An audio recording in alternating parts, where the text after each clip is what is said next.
Hello students, welcome to Magnet Brains Hindi. मेरा नाम है अवनीश त्रिपाठी। आज एक बहुत ही इंपॉर्टेंट अनाउंसमेंट के साथ बहुत ही इंपॉर्टेंट जानकारी के लिए हम आपके सामने आए हैं।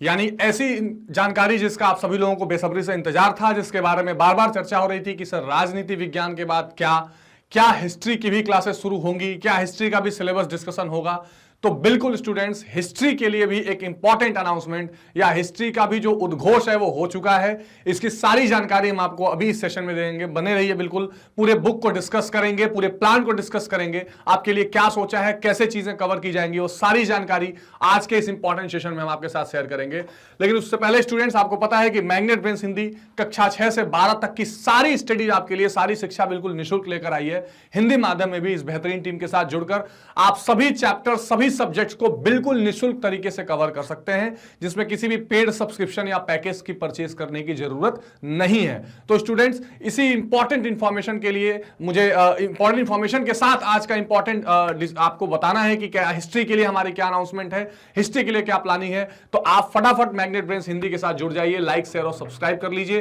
ताकि इस तरह के इंपॉर्टेंट वीडियोस आपको फ्यूचर में भी मिलते रहें। अब देखिए स्टूडेंट्स, राजनीति विज्ञान के जो 2 किताबें हैं उनको हमने बहुत विस्तृत तरीके से देखा, उनका सिलेबस भी देखा, उसके काफी चैप्टर्स कवर भी किए, चल भी रहे हैं और इस तरह के लगातार आपको वीडियोस मिलते रहेंगे। उसमें सारे चैप्टर्स हमने कवर किए। इसके अलावा उसके NCERT solution, MCQs, most important, सब कुछ कवर किए।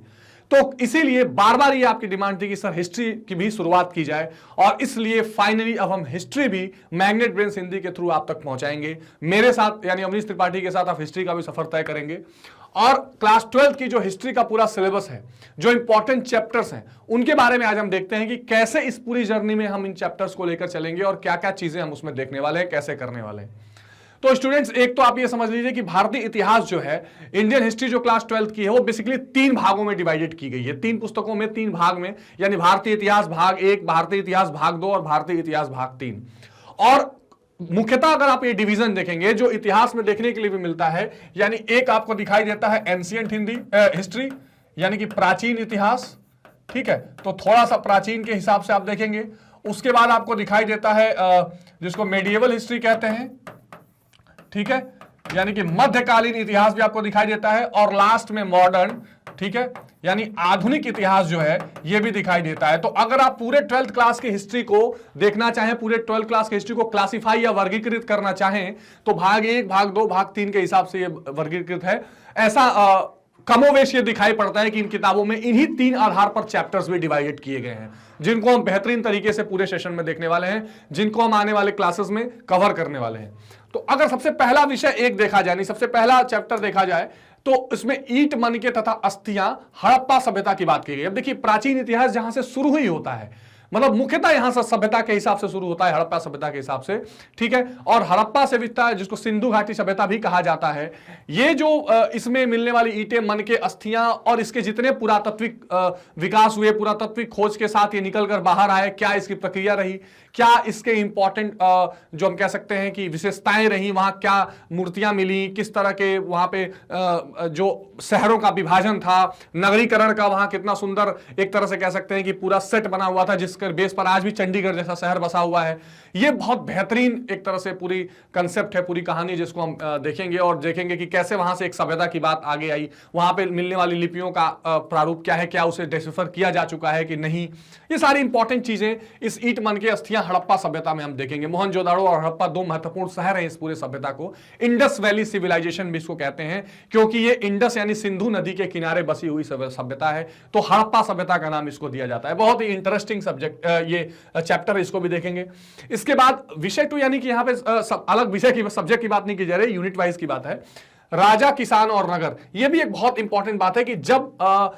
हड़प्पा सभ्यता क्या है, हड़प्पा सभ्यता एक तरह से आप कह सकते हैं कि किसी एक राजा या शासन काल की बहुत वहां पद्धति पता नहीं चलती है कि क्या थी, या नॉन किंग्स के बारे में नहीं पता है। लेकिन जब हमको राजाओं के बारे में, किसानों और नगरों के बारे में जानकारी मिलने लगी, तो फिर उसके अध्ययन हमने कैसे किया, उसमें क्या क्या इंपॉर्टेंट चीजें हैं, ये विषय 2 में भी हम देखेंगे। और खास करके 600 ईसा पूर्व से 600 ईस्वी तक, ठीक है, इसमें इंपॉर्टेंट जो राजा हैं, उसके बाद फिर हम मौर्य की बात करेंगे, गुप्त की भी बात करेंगे। तो ये जो शासन काल चला, इन सारी चीजों को हम राजाओं का कैसा शासन था, कैसे अलग अलग वंश स्थापित हुए और उनके शासन करने के तरीके क्या थे, मुद्राएं क्या थी, वहां पर शासन करने के लिए नियम कानून किस तरह चल रहे थे, ऑफिसर्स को क्या कहा जाता था, जो कॉम्पिटिटिव एग्जामिनेशंस में भी बहुत महत्वपूर्ण है। तो ये भाग 2 में, विषय 2 में हम इसमें इंपॉर्टेंट देखेंगे। तो ये 2 चैप्टर्स हैं जो एनसीईआरटी बताती है।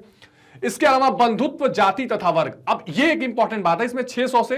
ईसा पूर्व से 600 ईस्वी तक ही इसको भी देखेंगे कि कैसे क्लास और कास्ट का डिवीजन सोसाइटी में आ गया। कैसे जो पहले एक, आप जब प्राचीन इतिहास में देखेंगे तो देखेंगे काफी समानता दिखाई पड़ेगी, काफी एक वर्ग संघर्ष की कमी दिखाई पड़ेगी आपको। एक साथ लोग रह रहे हैं, काम चला रहे हैं, आगे बढ़ रहे हैं, लेकिन धीरे धीरे कैसे शासक और शासित वर्ग में पहले डिवीजन हुआ, फिर कास्ट यानी कि जातियों में विभाजन हुआ, इसमें कैसे फिर अपने आप में बंधुत्व की भावना, कबीलों की भावना ये किस तरह से उत्पन्न हुई। ये इंपॉर्टेंट चैप्टर है 3rd वाला, जो इंपॉर्टेंट इसमें भी देखेंगे। ठीक है,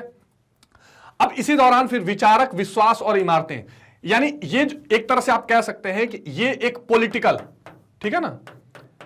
ये जो है एक पॉलिटिकल डेवलपमेंट की हम बात यहां करेंगे। यानी राजनीतिक जो विकास था, राजनीतिक स्तर पर जो समाज चल रहा था उसकी बात यहां पर की जा रही है। यहां जब आप आएंगे तो यहां सामाजिक स्तर पर किस तरह से ताना बाना बना हुआ था, किस तरह समाज का स्ट्रक्चर यहां पर दिखाई पड़ रहा था 600 ईसा पूर्व से 600 ईस्वी तक प्राचीन इतिहास में, इस पर थोड़ी बातचीत की जाएगी कि समाज की प्रथाएं क्या थी, समाज में किस तरह से एक वर्ग बटा हुआ था, उस वर्ग का यानी जिसको डेमोग्राफी कहते हैं वो किस तरह की थी, ये सारी चीजें देखेंगे। यहां आप क्या देखेंगे, सांस्कृतिक, ठीक है, और थोड़ा सा धार्मिक पुट लिए हुए, यानी कल्चरल डेवलपमेंट या कल्चरल पूरा माहौल कैसा था उस जमाने का, उस समय का, ये सारी चीजें आप देखेंगे। अब देखिए ये जो अगर आप भाग 1 का इतिहास की पहला आप किताब का भी अगर बुक का भी अगर आप फ्रंट देखें तो आपको दिखाई देगा कि प्राचीनतम समय की बात, पत्थरों की बात, मौर्यकालीन जो पत्थरें मिली, पिलर्स मिली, इन सारी चीजों की बात इसमें की जा रही है। तो उस जमाने में 600 ईसा पूर्व से 600 ईस्वी तक कौन कौन से प्रमुख विचारक आए, विश्वास और इमारतें किस तरह के, उस समय शिक्षा अध्ययन कैसा था, पद्धति कैसी थी, उस समय जो सनातन धर्म वाली बात है वो कैसा था, वैदिक काल की बातें भी इसमें की जाएंगी कि कैसे वैदिक काल अपना वर्चस्व दिखा रहा था और किस तरह से पूरी व्यवस्था चल रही थी। ठीक है, तो ये एक महत्वपूर्ण समय है जिसकी चर्चा करेंगे।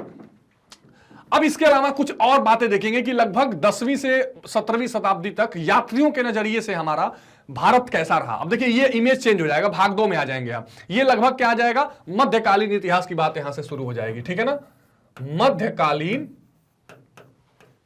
ठीक है, मध्यकालीन इतिहास की बात यहां से शुरू हो जाएगी। वैसे तो मध्यकालीन इतिहास आपका 700 ईस्वी से, ठीक है, शुरू हो जाता है और लगभग आप कह सकते हैं कि 12वीं शताब्दी तक ये चलेगा। उसके बाद से 12वीं शताब्दी के बाद धीरे धीरे मॉडर्न में हम प्रवेश करते चले जाते हैं। लेकिन यहां पर 10वीं से जो है 17वीं शताब्दी तक हम इसकी बात करेंगे। इब्ने बतूता, अल बरूनी, इस तरह के महत्वपूर्ण जो यात्री आए, इनकी बात करेंगे कि कैसे इन्होंने भारत को बताने का प्रयास किया है, उस समय की राज व्यवस्था कैसी चल रही थी, सांस्कृतिक सामाजिक जो ताना बाना था वो किस तरह का था, ये सारी चीजें भी हम देखेंगे। तो ये अब मध्यकालीन इतिहास में यहां से एंट्री आप करेंगे। एक और महत्वपूर्ण विषय आप देखेंगे, भक्ति और सूफी परंपराएं। अब देखिए भारत में भक्ति काल और सूफी काल, ये 2 महत्वपूर्ण बातें चलती हैं। सूफी परंपरा जो है वो तब है जब भारत में जो इस्लामिक ट्रेडिशन धीरे धीरे इंटर करना शुरू करता है। भक्ति काल जो है वो यहाँ की परंपरा जो पहले से बनी हुई आ रही थी और उसमें कई सारे, पहले तो वेदांतिक काल था, उसके अलावा कुछ उसमें से वेदांत में फिर नव वेदांत भी निकल कर सामने आए। इसके अलावा जैसे रामानुजाचार, इसके अलावा विशिष्टाद्वैत, ये सारे जो निम्बार्काचार्य जी थे, माधवाचार्य जी थे, एक तो वो परंपरा थी। उस परंपरा के बाद फिर एक और समस्या और जो भक्ति काल दिखाई दे रही थी, इसमें और भी कुछ चीजें ऐड हुई, लोग ऐड हुए। कबीर का समय आएगा, मीरा का समय आएगा, इस तरह के महत्वपूर्ण लोग दिखाई देंगे और सूरदास जी का समय आएगा। वो क्रमवार तरीके से सबकी चर्चा करेंगे, क्योंकि अगर हम एक पॉइंट पकड़ेंगे भी तो आगे पीछे का भी थोड़ा मिलाकर पकड़ के और उसका कंपैरिजन करके, तुलना करके देखने का प्रयास करेंगे। तो ये एक महत्वपूर्ण बात है। यानी कि जो अगर आप प्राचीन काल में देखेंगे तो वहां भारतीय 60 दर्शनों की थोड़ी चर्चा होगी। जो भारतीय दर्शन है, यानी जिसमें आप कह सकते हैं कि वेदांत है, न्याय है, वैशेषिक है,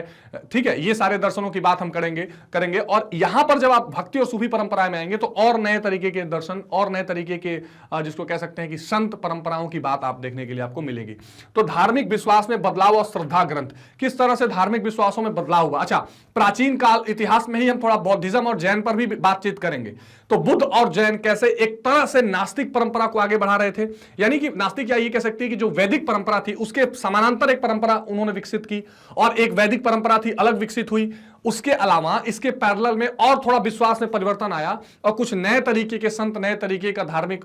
जो है फैलाव देखने के लिए मिला, जब सूर, कबीर इस तरह के लोग भी देखने के लिए भारतीय इतिहास में आए, आगे आकर, ठीक है, मीरा जैसे लोग जब भारतीय इतिहास में आए, तो ये सारी जो बदलाव होती जा रही है, 8वीं से 18वीं सदी तक की आप बात देखेंगे, तुलसी, सब लोग इसमें आ जाएंगे कि किस तरह से धीरे धीरे नए ट्रेडिशन, सूफीज्म भी आया, इसके साथ भक्ति काल भी चल रहा था, ठीक है, इस तरह के महत्वपूर्ण लोगों की चर्चा इसमें करेंगे। इसमें थोड़ी अमीर खुसरो की भी बात कर लेंगे, सारे लोगों का पुट जो है मिलाकर इसमें देखेंगे कि क्या इसमें महत्वपूर्ण बातें दिखाई दे रही थी, ठीक है। यानी प्राचीन के बौद्ध, जैन और भारतीय सठ दर्शन के बाद आगे किस तरह से फिर उसमें भी बदलाव आते हुए दिखाई दिए, फिर कैसे भक्ति और सूफी काल आया, इन सब चीजों की चर्चा थोड़ी सी यहां पर की जाएगी। अब इसके बाद एक साम्राज्य की राजधानी विजयनगर, ये बड़ा इंपॉर्टेंट है, हम्पी की चर्चा यहां पर करेंगे और कैसे विजयनगर जो पूरा साम्राज्य था, कैसे ये फूला, पनपा, बढ़ा, कैसे इसने एक पूरे भारतीय इतिहास में एक मजबूत, सशक्त अपने आप को एम्पायर बनाकर खड़ा किया और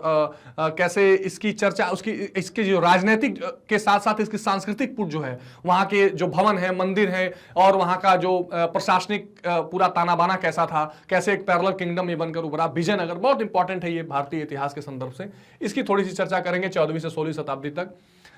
इसके अलावा अब धीरे धीरे हम मॉडर्न की तरफ क्या करें, बढ़ेंगे, किसान, जमींदार और राज्य, इसकी बात थोड़ी करेंगे 16वीं से 17वीं सदी तक। और जो, क्योंकि मैंने आपको बताया कि लगभग आप 700 ईस्वी से और जब आप 17वीं 18वीं शताब्दी तक आएंगे तब तक इस बीच में पूरा कालक्रम चलेगा। 18वीं शताब्दी के बाद तो पूरा आधुनिक इतिहास हो जाता है, लेकिन उसकी शुरुआत, उसकी नींव धीरे धीरे 12वीं 13वीं शताब्दी से पढ़नी शुरू हो जाती है। तो आप ये देखेंगे कि किसानों की स्थिति क्या है, जमींदार का जो प्रोसेस है, जमींदारी का जो पूरा, क्योंकि जब मुगल पीरियड भारत में आया, मुगल काल आया, तो उस समय भी कई सारे जमींदारी के सिस्टम लगने शुरू हो गए। उस समय भी आप कह सकते हैं कि जो आईने अकबरी के हवाले से कुछ चीजें हम देखेंगे कि क्या क्या सिस्टम चल रहा था, क्योंकि वो इसका एक्सर्ट दिया हुआ आपके किताब में। तो उस किताब से देखेंगे कि आईने अकबरी के हिसाब से किस तरह से सिस्टम मुगलों का लागू हो रहा था, क्या क्या उन्होंने ऐसी चीजें बनाई, क्या क्या मुगल कालीन राजाओं ने, मुगल के बाद भी जो शासन चला और मुगल से पहले जो शासन, दिल्ली सल्तनत वाला जो हिसाब किताब था, उसमें क्या क्या चीजें शामिल की गई थी, जमीनों के लिए, किसानों के लिए, प्रशासनिक लेवल पर क्या क्या उनके नाम दिए जाते थे, उन अधिकारियों के क्या क्या नाम होते थे, ये सारी चीजें थोड़ी सी डिटेल में देखेंगे। और राज्य और जमींदार और किसान, ये सारी जो चीजें थी, यानी कृषि समाज और मुगल साम्राज्य, बेसिकली हमको मुगल साम्राज्य पर ही आधारित रखकर ये बात करना है। यानी बाबर से जो कहानी शुरू होगी, बहादुर शाह जफर तक क्या स्थिति चलेगी, अकबर, हुमायूं, सब लोग इस बीच में आएंगे, उनकी क्या पद्धति रही, इस पर थोड़ी सी चर्चा करने की कोशिश करेंगे, इस पर थोड़ा सा डिटेल में देखेंगे। अब राजा और विभिन्न वृत्तांत। अब मुगल दरबार में जैसा मैंने आपको बताया कि बाबर से लेकर बहादुर शाह जफर तक जो राजा ये चल रहे थे, इन अलग अलग राजाओं के काल में क्या क्या महत्वपूर्ण वृत्तांत देखने के लिए मिला, ये जरा इंपॉर्टेंट है। यानी मुगल काल के लगभग सभी राजाओं की चर्चा इसमें कर लेंगे, बाबर की, हुमायूं की, अकबर की, ठीक है, आगे जितने भी नेता आए सबके, शाहजहां से लेकर आगे तक। तो इन सभी नेताओं, माफ करिए, सभी राजाओं जो थे, ये सभी जो राजा थे उस दौर के नेता यही थे। तो ये जो सभी राजा थे इंपॉर्टेंट, इन राजाओं ने अपने अपने जमाने में, अपने अपने शासन काल में किस तरह का शासन दिया, क्या नियम बनाया, क्या किस तरह शाहजहां से अकबर की नीति अलग थी, किस तरह से अकबर की औरंगजेब की नीति एक दूसरे से अलग पाई जाती है, बाबर ने जो स्थापित किया मुगल काल, बहादुर शाह जफर आते आते क्या उसमें कोई कमजोरी दिखाई पड़ती है, क्या उसी तरह के जहांगीर के तरह की का नेतृत्व आगे फिर मिलता है, जहांगीर को क्या क्या स्ट्रगल करना पड़ा। तो ये सारी चीजें थोड़ा सा अलग अलग राजाओं के हिसाब से अलग अलग वृत्तांत या जो घटनाक्रम घटे थे 16वीं 17वीं शताब्दी में खास करके, उनकी चर्चा करेंगे, जो बहुत ही इंपॉर्टेंट होता है, ठीक है।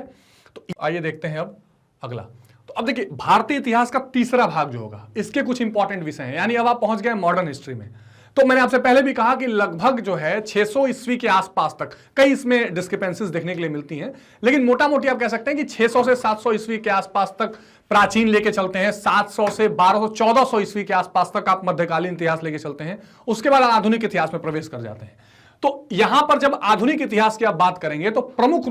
रूप से मॉडर्न इंडिया में जो कॉलोनियल पीरियड था, जो उपनिवेशवाद का समय था, उसकी चर्चा ज्यादा होती है। अब उपनिवेशवाद क्या है, यानी जो यूरोपीय शक्तियां थी, जैसे ब्रिटेन, फ्रांस, पुर्तगाल, ये जो शक्तियां थी, इन शक्तियों ने पूरी दुनिया में कब्जा करने का प्रयास किया, अपनी कॉलोनीज बनाई, उपनिवेश बनाए, साम्राज्य बनाए। और इसी क्रम में भारत में जो उपनिवेशवाद चला, जो पुर्तगाल से शुरू हुआ और पुर्तगाल के बाद फिर इसमें बहुत दिन तक ब्रिटिशर्स भी रहे, लास्ट में तो ब्रिटिशर्स रहे, ठीक है। तो ये जो उपनिवेशवाद का समय था, उसमें जो देहात यानी हमारा जो गांव की जो दशा थी, वहां का जो आर्थिक परिदृश्य था, वहां की खेती बाड़ी किसानी की जो हालत थी, किस तरह से देहात का स्थिति था, कैसे किसानों पर अंग्रेजों का क्या अत्याचार था, क्या संसाधनों का प्रयोग किया जा रहा था, कैसे वहां के जो कुटीर उद्योग है, व्यापार है, रहन सहन है, वो किस तरह प्रभावित था, ये सारी चीजें थोड़ा सा देखेंगे, ठीक है। उपनिवेशवाद और देहात में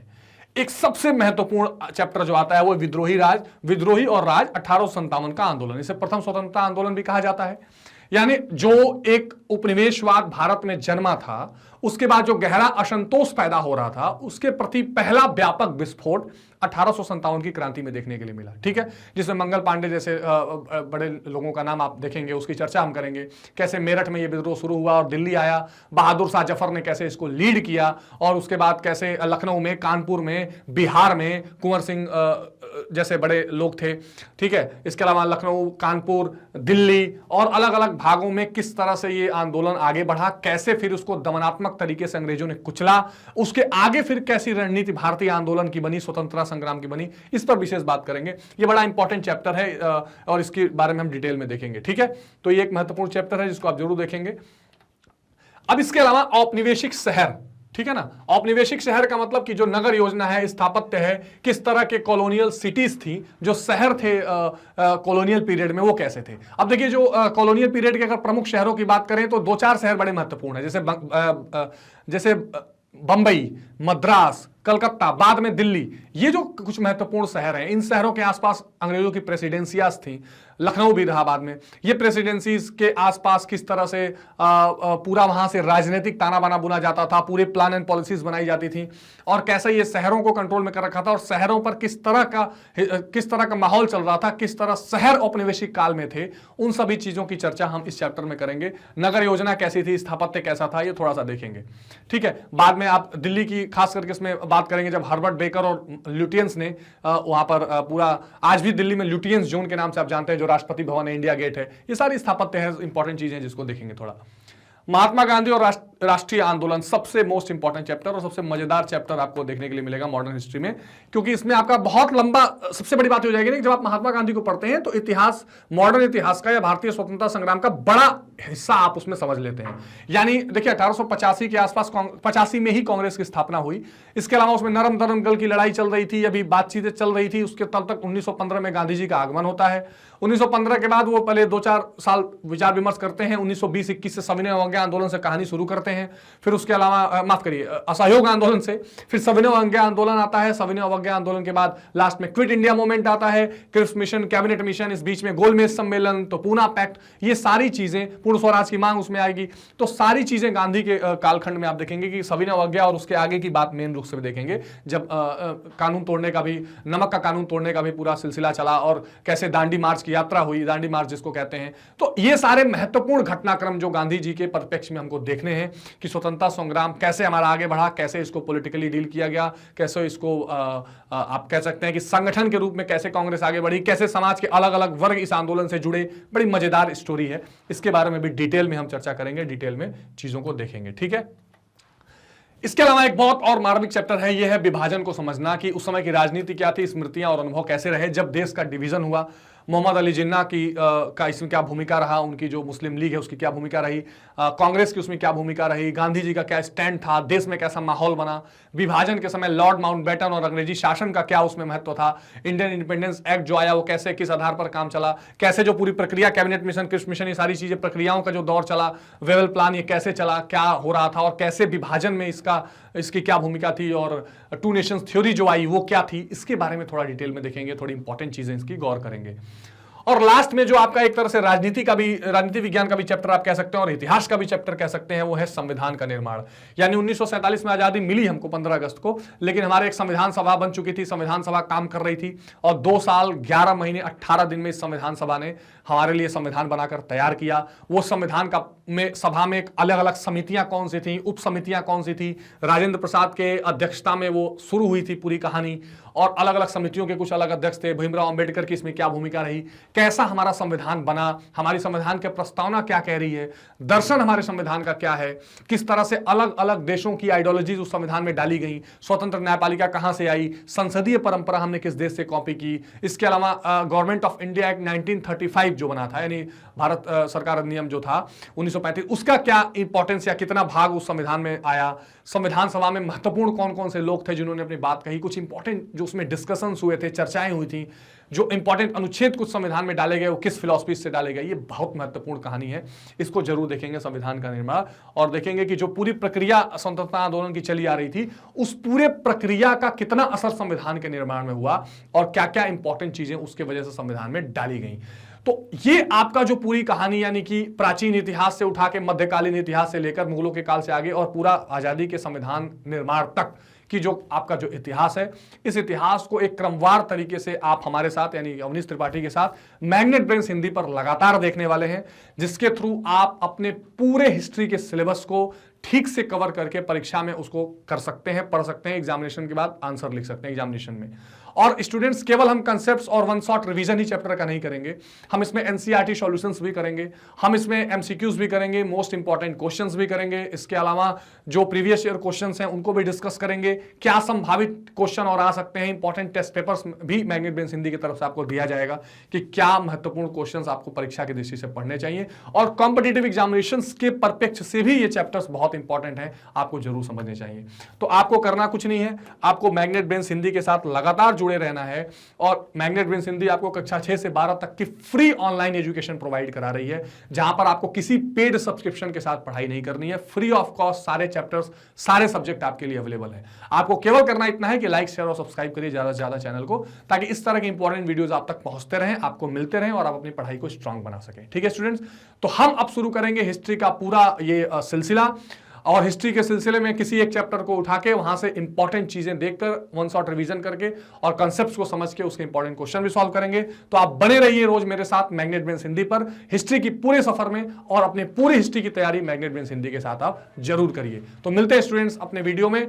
अब चैप्टर के साथ, हिस्ट्री के एक नए चैप्टर के साथ शुरुआत करते हैं इस पूरे सफर की। तो अपना बहुत ध्यान रखिए, पढ़ते रहिए मैग्नेट ब्रेन्स हिंदी के साथ। Thank you very much, take care, good bye.